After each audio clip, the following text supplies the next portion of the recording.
soy inocente, que se investigue todo, me pongo a disposición de la justicia. Consecuencia decreta mandato de prisión preventiva por el plazo de 18 meses contra el investigado Félix Manuel Moreno Caballero. La corrupción es la acción humana que transgrede las normas legales y los principios éticos. Por ejemplo, el mal uso del poder público para conseguir beneficios, las extorsiones, los fraudes, el tráfico de influencias, el nepotismo son solo algunos. Pero ¿qué sucede cuando autoridades están envueltas en estos delitos? A continuación conozca cuál es el impacto de la corrupción en el Perú. Mi nombre es Ronnie Mellán y este es el Informe Especial.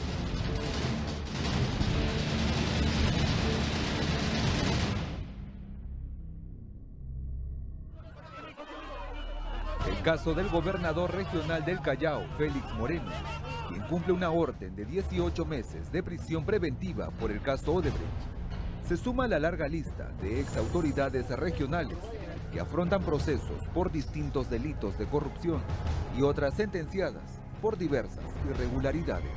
Pero están en todas partes. 6 alcaldes distritales en Apurímac, en prisión. Varios gobernadores regionales que fueron capturados después de que estaban fugados. Gerardo Viñas fue traído del Ecuador. Wilfredo Oscolima fue capturado en Lima. Él era gobernador regional de Ayacucho. Fue capturado después de que estaba en el cuadro de recompensas del Ministerio del Interior. Iván Vázquez estuvo también en algún momento fugado. Elías Segovia de Apurímac estuvo en algún momento fugado, ¿no? El señor Carlos Burgos está fugado y está condenado a 16 años de prisión. Otro de los casos representativos es el de César Álvarez, exgobernador de Ancash, quien cumple prisión preventiva desde el 2014. Es investigado por ser parte de una red criminal que habría operado desde el gobierno regional, sobrevalorando el costo de las obras y por haber realizado acciones de amedrentamiento contra sus opositores. Se le acusa también de ser el autor intelectual del asesinato del ex consejero regional Ezequiel Nolasco y su hijo político. La Fiscalía pide 35 años de pena privativa de la libertad. Ya han sido beneficiados varios actores. Una red de gremios, una red de sindicatos, una red de periodistas, una red de empresarios, una red de consultores, una red de contratistas, una red de sicarios. Entonces, han sido beneficiados varios por buen tiempo. Cuando había algún opositor, algún periodista que, entre comillas, fastidiaba, estos famosos chalecos se encargaban de hacerlo callar. Y la manera no era decirle, por favor, silencio. La manera era un poquito más ruda, por decirlo de alguna manera, agresiva, violenta. Llega al asesinato, ¿no? El sucesor de Álvarez, Waldo Ríos, dejó el cargo en el 2016, al ser condenado a 5 años de prisión por irregularidades en las obras de electrificación de plazuelas, parques y calles de Huaraz entre 1999 y 2000, durante su gestión como alcalde. Al estar Waldo Ríos en prisión, asumió la dirección de la región el vicegobernador Enrique Vargas Barnechea, quien este mes corrió la misma suerte de su líder, siendo sentenciado a 5 años de prisión por haber mentido en su hoja de vida presentada al Jurado Nacional de Elecciones. El exfuncionario, de acuerdo a la Fiscalía, presentó certificados de estudios falsos. Vargas Barnechea señaló que contaba con estudios superiores en Chile, pero no pudo comprobarlo durante el proceso judicial. Falsificación de documentos y general falsedad genérica y agravio del Estado presentado por el Procurador Público del Jurado Nacional de Elecciones. La pena privativa de libertad de 5 años por el carácter efectiva. Hasta el momento, son 9 exgobernadores sentenciados y 5 investigados, 4 de ellos con prisión preventiva. Estas cifras solo señalan a los líderes, a los rostros, a las personas en quienes la población confió para el desarrollo de su localidad, pero que ahora poco a poco se van decepcionando. Pero en realidad, ¿cuántas investigaciones existen? ¿Cuántos procesos están abiertos a funcionarios que integran los gobiernos regionales y locales? Los gobiernos regionales son agraviados en 3.349 investigaciones. En el caso de las municipalidades provinciales, resultan agraviadas en 4.985 investigaciones que se encuentran en trámite. y en el caso de las municipalidades distritales, estas resultan agraviadas en 8.994 investigaciones. Cifras, vuelvo a insistir, alarmantes, que nos llaman bastante la atención y que nos comprometen obviamente en el trabajo de defensa, ¿no?, que tenemos que ejercer como Procuraduría. Los casos de corrupción se observan en los distintos niveles de las instituciones estatales a nivel nacional. Expertos señalan que esto es producto de un mal diseño de descentralización que se emprendió en el 2002. En primer lugar, un proceso de descentralización que dejó mucho que desear. Desde un primer momento hubo quienes cuestionaron, me parece con mucha razón, que se crearan gobiernos regionales donde no existían regiones, ¿no? Se tomó esa decisión por una evaluación política que a mi juicio resultó equivocada.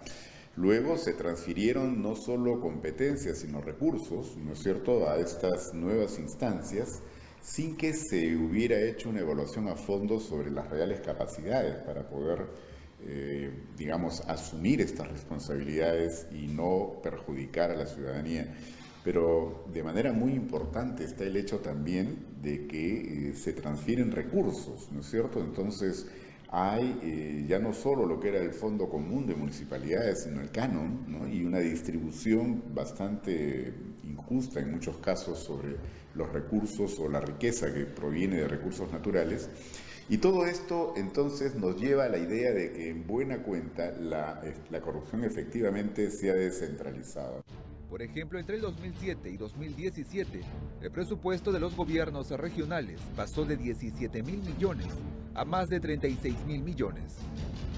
Si bien se asignaron más recursos, con la finalidad de lograr el desarrollo e independencia de la región, no se establecieron los mecanismos de vigilancia, de fiscalización, de control, es decir, no se diseñó un sistema para saber cómo se está invirtiendo el dinero.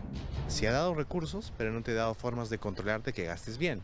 Entonces, como yo, presidente regional, alcalde provincial o distrital, tengo a holgura y a mis anchas el poder gastar a discreción, pues lo hago con inversión inflada, inversión defectuosa, compras infladas, compras fantasma y todas las formas con las cuales el Estado peruano gasta o invierte. Entonces, han visto que son botines. Siempre hemos escuchado la frase que un gobernante roba pero hace obras, o roba pero trabaja. Sin embargo, se ha preguntado cuán ciertas son estas afirmaciones. La obra es una vía para la corrupción, también, porque dicen, oye, pero este hace obra, roba pero hace obra. Es al revés. Necesita hacer la obra para poder robar. Perdóname la crudeza, pero es que en la obra viene el diezmo, la coima, para que se adjudique la licitación. El alcalde o el gobernador regional que no hace obra, que no ejecuta, no tiene posibilidad de un soborno o una coima. Y al mismo tiempo, la gente demanda obra, exige obra. Por eso es que sí hay que poner mucho cuidado en esos procedimientos de adjudicaciones y de compras, porque por ahí es por donde se genera todo este problema. Y este delito es el que presuntamente Félix Moreno cometió y que ahora lo tiene recluido en el penal Ancón 1. Resuelve declarar fundado el requerimiento de prisión preventiva que ha promovido el señor Hamilton Castro Trigoso, fiscal provincial de la Fiscalía Supraprovincial Corporativa Especializada en Delitos de Corrupción de Funcionarios, en la investigación seguida por la presunta comisión del delito de lavado de activos y tráfico de influencias en agravio del Estado, y en consecuencia decreta mandato de prisión preventiva por el plazo de 18 meses contra el investigado Félix Manuel Moreno Caballero. 18 meses de prisión preventiva por supuestamente haber recibido un soborno de $4 millones por parte de la empresa brasileña Odebrecht, para que ésta tenga la buena pro de la vía Costa Verde, Callao. Comparar al Callao con una enorme bola de pus. Bien, porque lamentablemente se ha ido acumulando y acumulando y acumulando crimen tras crimen, delito tras delito, como lo dije, caído en el archivo, caído en la prescripción, que ha tenido que venir una aguja llamada Odebrecht a reventar esa enorme bola y salpicar al gobierno central para que finalmente el gobierno central tome cartas en el asunto. Pero esta solo es una de las denuncias que tiene Félix Moreno. En su historial existen otros procesos. Por ejemplo, estamos hablando del caso no solamente de la Costanera Callao, Estamos hablando del caso de la avenida Néstor Gambetta, estamos hablando del caso del Fundo Kendo, estamos hablando del caso del Parque Zonal de Pachacútec, estamos hablando del caso de Hospital de Ventanilla. O sea, hay tantos casos que en este momento están ocultos. No hay funcionario público que no esté inmiscuido en casos de corrupción. Pero ¿cómo empezó todo? ¿Cómo es que el Callao se convirtió en una región difícil de pacificar, donde las organizaciones criminales y del narcotráfico, según los expertos, se han aliado con las autoridades, generando miedo entre la población? Todo esto empieza a construirse con el tema de Chimpún Callao, ¿no? Con el fundador, que es Alex Curi, ¿no? Que empieza a construir toda esta maquinaria a lo largo de todos estos años, durante casi todo el gobierno fujimorista, si no me equivoco, a partir del año 94. Bien, y que ya empieza a tomar los puntos más álgidos ya en la década del 2000, ¿no? Ya empiezan a verse ya vamos a decir, las muestras de los tratos que existen entre las mafias chalacas, ¿no? Y los altos funcionarios del Callao, ¿no? Mafias de extorsionadores, mafias de marcas, ¿no? de narcotraficantes, que empiezan a liquidar, que empiezan a desaparecer cualquier tipo de fuerza opositora política que surja en el Callao, ¿no? Y esto justamente es manejado por los funcionarios de Chimpún Callao, que en ese momento eran pues Alex Curi, Juan Sotomayor, Félix Moreno. Pasaron unos años y ahora 2 de sus máximos líderes están en prisión. En junio del 2016, Alex Curi fue condenado a 5 años de prisión efectiva por el delito de colusión agravada por la construcción de la vía expresa del Callao, cuando era alcalde del Primer Puerto. Fue hallado responsable de haber favorecido a la empresa Comial con $32 millones a través de contratos y adendas firmados. Y en abril de este año, Félix Moreno se encuentra recluido en el penal Ancomún.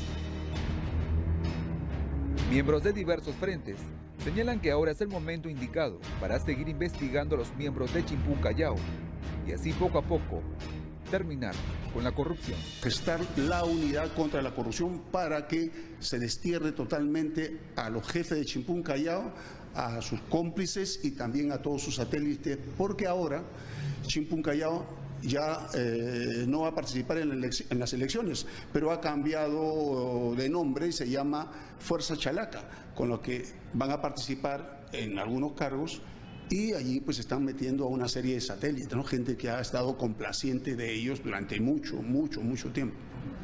Pero ¿cómo es que existen partidos políticos y candidatos aliados con organizaciones criminales? Mientras las campañas sigan siendo tan costosas como son en el Perú, y no tengamos filtros adecuados para supervisar los gastos de la campaña, nos vamos a encontrar con distintas situaciones. La empresa va a buscar, o la organización criminal va a buscar al candidato para financiarle la campaña a cambio de que luego le permita actuar impunemente. Narcotráfico, minería ilegal, trata de personas, tráfico de terrenos o lo que fuere. Y en otros casos el candidato buscará a estas cabecillas para pedirles que le financien la campaña, obviamente no de gratis, sino a cambio de favores que serán pagados después cuando acceda al poder, ¿no? La corrupción en las entidades del Estado genera un impacto en el desarrollo de los lugares donde las autoridades fueron elegidas. Un acto de corrupción que para un ciudadano de a pie, el caso Odebrecht, sean 20, 30, 40 millones, no me interesa porque no me impacta, entre comillas. Si lo ponemos en blanco y negro, sí impacta, porque eso significa menos obras de agua y saneamiento, menos pistas, menos veredas, menos colegios, porque los pagos de estos sobornos o de estas coimas encarecen las obras que el Estado contrata. Por lo tanto, si yo pago por un colegio lo que debería pagar por hacer 3, el directamente perjudicado va a ser el ciudadano y además el desarrollo del país, ¿no? Porque es diferente que yo tenga un país con 1000 colegios que un país con 100 colegios, ¿no? Ya desde eso es un indicativo del desarrollo de un país, de un Estado, ¿no? No solo los gobernadores están envueltos en casos de corrupción, sino también alcaldes. Tras la pausa, conozca qué autoridades están involucradas y qué se debería hacer para enfrentar estas irregularidades. Con esto y más, regresamos.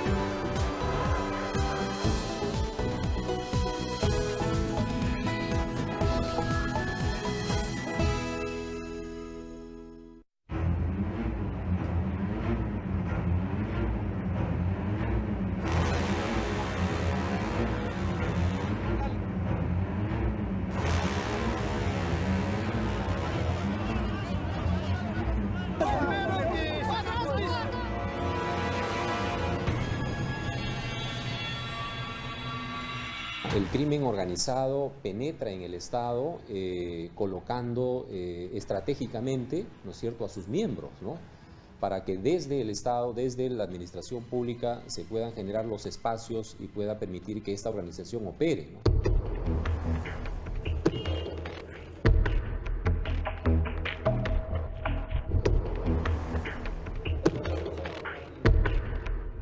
Tenemos también, por otro lado, una ciudadanía poco exigente. Hay un problema de valoración del voto. Los electores y electoras estamos en general decidiendo, al parecer, sin pensarlo mucho. 9 exgobernadores sentenciados, 5 investigados y 4 de ellos con prisión preventiva. Pero la corrupción combinada con la criminalidad no solo está presente en esa instancia del Estado, sino también en los municipios. En la segunda parte de este informe especial, conozca qué mecanismos se deberían establecer para hacer frente a este problema y cómo nosotros, como ciudadanos, podemos contribuir.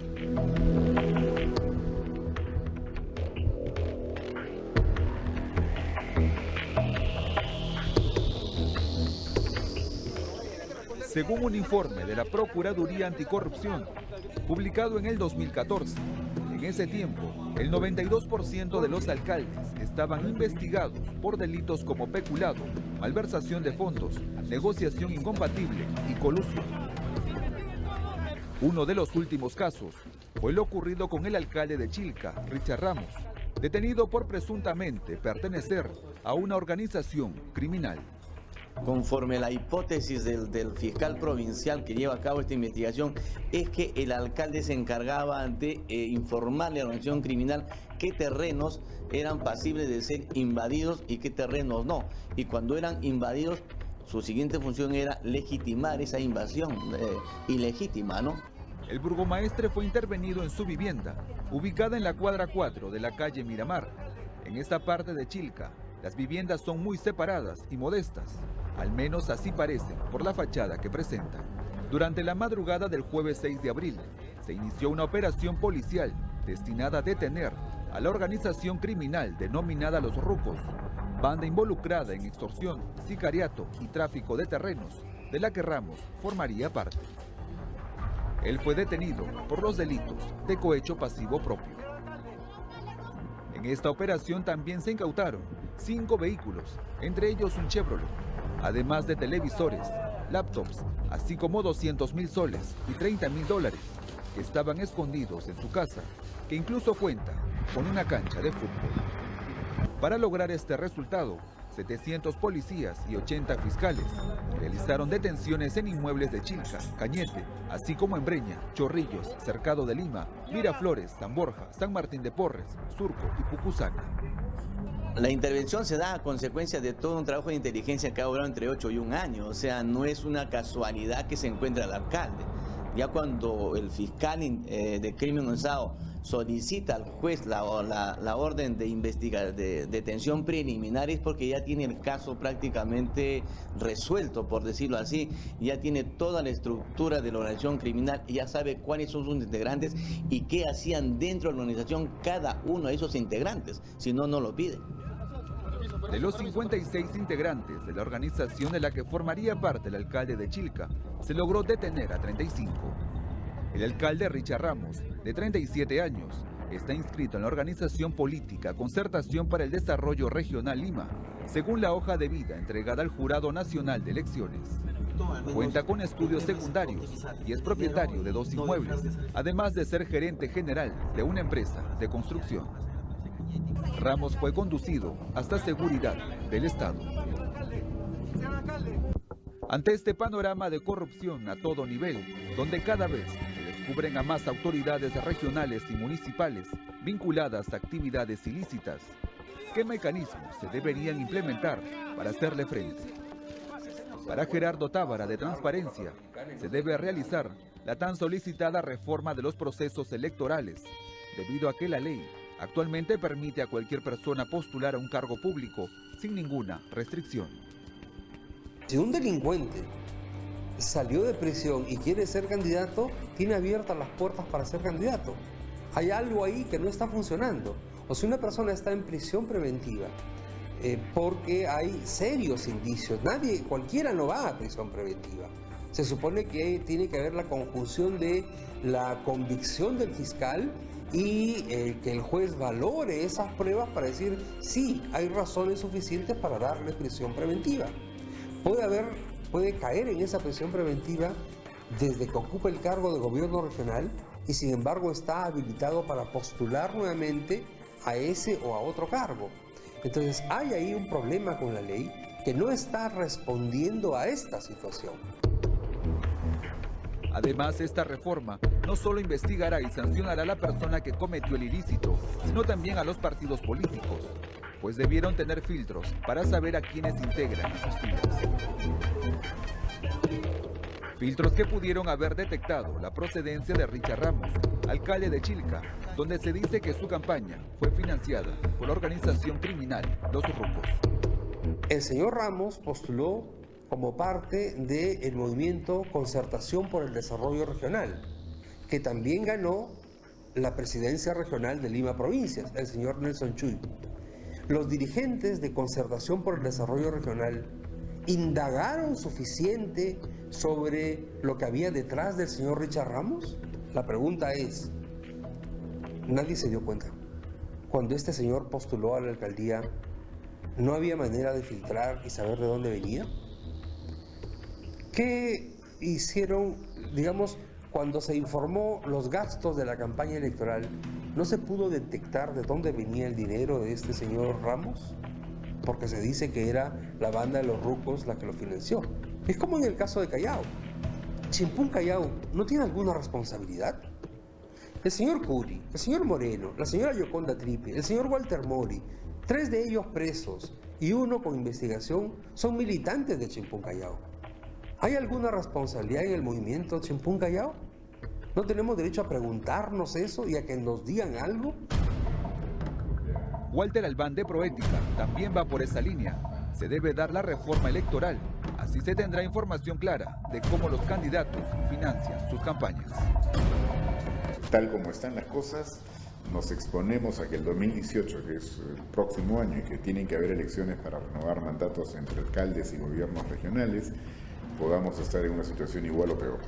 De lo que se trata es de que el Congreso no postergue más las reformas que tiene que hacer en materia electoral para evitar que la plata sucia, la plata que viene del crimen organizado, pueda estar financiando campañas y candidatos. Diversos frentes del Primer Puerto consideran que el Callao es un tema aparte, donde se tiene que realizar un arduo y estratégico trabajo para luchar contra la corrupción, porque existen organizaciones criminales de diversos rubros, sicariato, extorsión, secuestro, narcotráfico, entre otros, que están instaladas en algunas zonas y están aliadas con las autoridades para que les permitan operar. Por ello manifiestan que un paso importante sería que los integrantes de Chimpún Callao no estén más en el poder debido a que tienen nexos con estas redes.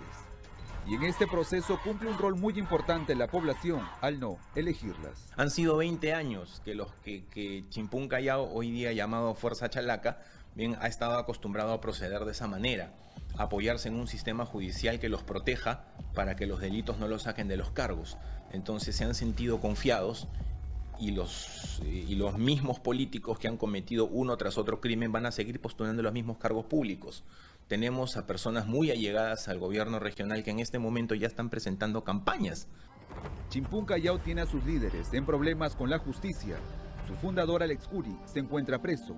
Félix Moreno está con prisión preventiva, recluido en el penal Ancón 1. Y su sucesor, Walter Mori, tiene investigaciones relacionadas al caso Lavallato. Establecemos que la única solución es que se intervenga el gobierno regional, que el Estado investigue a fondo a todas las instituciones, al gobierno regional, a la alcaldía provincial, a las alcaldías distritales, a los alcaldes, a los postulantes a la alcaldía, incluso a los postulantes hay que investigar. Bien, ¿para qué? Para poder darse cuenta cuál es la magnitud real de los alcances de toda esta mafia delictiva, que no solamente es Chimpún Callao, vamos a decirlo claro, también está Vamos Perú, con Juan Sotomayor, que en su momento tuvo muy estrecha relación con Chimpún Callao.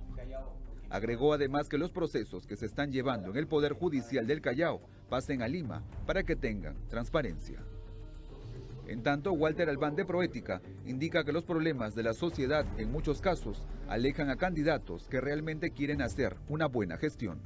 Quien tiene una trayectoria limpia, íntegra, que quiere llegar realmente por servicio a la comunidad a un cargo de esta naturaleza, suele ser amedrentado para que no postule. Es decir, hemos llegado a un punto en el cual ahora quienes postulan, por lo general, no van con vocación de servicio, sino con todo lo contrario, ¿no? Para aprovecharse del cargo. Pero no lo hacen individualmente, lo hacen a través de organizaciones que están interesadas en esa captura. Y por tanto, también tienden a desestimular o a incluso amenazar a quienes quieran o pretendan competir, digamos, en estas elecciones para esos cargos. Por otro lado, el procurador anticorrupción Amado Enco señala que debe existir transparencia en la información para que también los ciudadanos ayuden a vigilar a su autoridad y saber en qué están invirtiendo el dinero y de qué forma. Si es que las autoridades, facilitasen el acceso de la ciudadanía a la información pública. 2, que puedan transparentar el gasto público.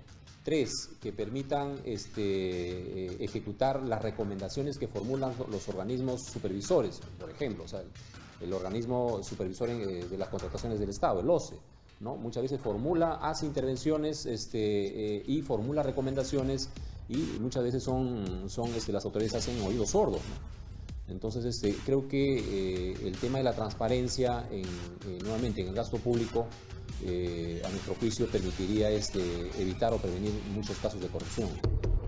Además, la Fiscalía y el Poder Judicial deben actuar de inmediato, dando una sanción ejemplar a quien cometa actos de corrupción. Hay un gran compromiso, ¿no es cierto?, que creo que compromete directamente al Ministerio Público, al Poder Judicial, para que cumplan cabalmente la función, dictando sentencias ejemplares para que los casos de corrupción no se repitan, ¿no? Porque muchas veces cuando hay debilidad por parte en la investigación o en las decisiones judiciales, esto genera ciertamente una sensación de impunidad y esto alimenta las prácticas corruptas y desalienta de otro lado también a quienes se encargan de la labor de fiscalización, de control, de vigilancia ciudadana. Entonces, por eso es que es tan importante que el Ministerio Público y el Poder Judicial respondan a la altura de las circunstancias cuando estamos frente a un caso de corrupción, ¿no? No olvidemos que somos nosotros quienes elegimos a las autoridades. Por ello, antes de hacerlo, revise su perfil, conozca sus antecedentes, si tiene o no denuncias, pregunte cómo está financiando la campaña electoral para que después no observemos estos actos de corrupción. Y como sociedad, denunciar y fiscalizar si está haciendo mal uso de los recursos públicos. Así contribuiremos a la lucha contra la corrupción y las autoridades establecer sanciones ejemplares a quienes cometan estos actos irregulares.